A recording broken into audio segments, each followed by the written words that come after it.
แล้วท่านไม่สงสัยหรอว่าเหตุใดชาตินี้พ่อเจ้าถึงไม่ตกอยู่ในอำนาจของท่านเหมือนชาติก่อนเพราะดีที่กำไรประจำตระกูลที่ข้าเคยให้แพงทองไว้ ช่วยปกป้องคุ้มครองแพงทอง ไม่ให้โดนมนต์ดำของเจ้ากำไรนั่นหากท่านลองไตร่ตรองสักนิดท่านก็จะเข้าใจว่าพลังแห่งความแค้นของท่านไม่สามารถเอาชนะพลังแห่งความรักแล้วก็ความถูกต้องได้ทำเป็นพูดดีไปเถอะอีแพงทองถึงครั้งนี้ข้าจะทำให้พ่อเจ้าตกอยู่ในมนต์เสน่ห์แห่งข้าไม่ได้แต่ข้าก็มีวิธีที่จะช่วงชิงพ่อเจ้ามาเป็นของข้าตลอดกาลเจ้าเตรียมตัวรับมือกับความสูญเสียเอาไว้ให้ดีเถอะอย่าเพิ่งมั่นใจไปนักเลยแม่เจ้าข้ารู้ว่าท่านเก่งกาจแล้วก็แข็งแกร่งมากเพียงใดข้าถึงได้ต้องมีตัวช่วยเหรอ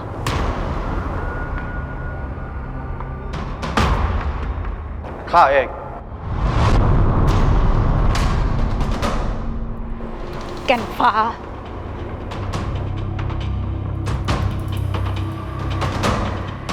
เจ้าสองคนคิดจะลุมฆ่าอย่างนั้นเหรอ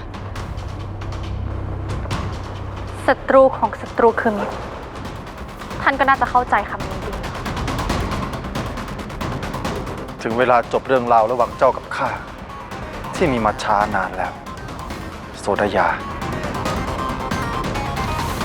ถ้าคิดว่าจัดการข้าได้ก็ลองดู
คุณอนิก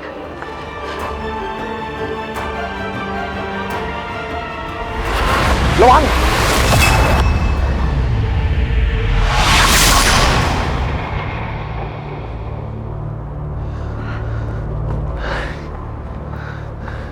หายไปแล้วแม่เจ้าน่าจะใช้พลังที่เหลือหนีไปได้แต่น่าจะยังไปไม่ได้ไกลถ้าเราตามไปตอนนี้อาจจะทันพวกผมไม่ได้มาที่นี่เพื่อช่วยคุณ คุณมาช่วยโสดายาเหรอก็ใช่น่ะสิ มันยิงสกัดข้า ไม่งั้นข้ากำจัดมันได้แล้ว ผมมาจับตัวคนร้ายไปดำเนินคดีตามกฎหมาย รวมถึงคุณด้วย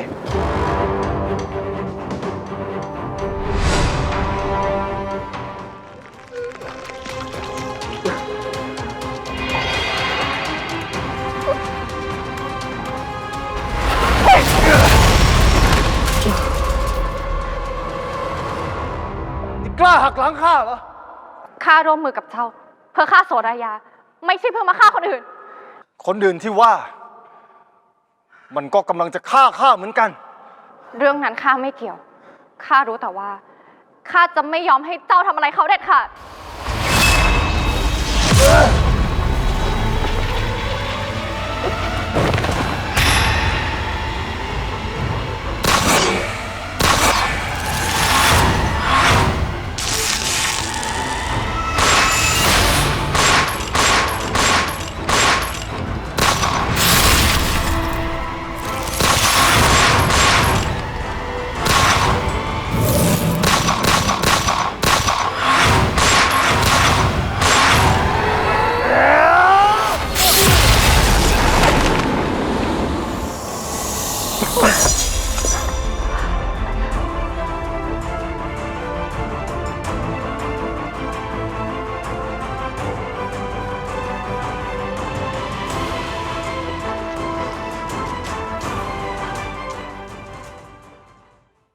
แอป CS3 Plus ดูสดและย้อนหลังฟรีได้ที่แรกดาวน์โหลดเลย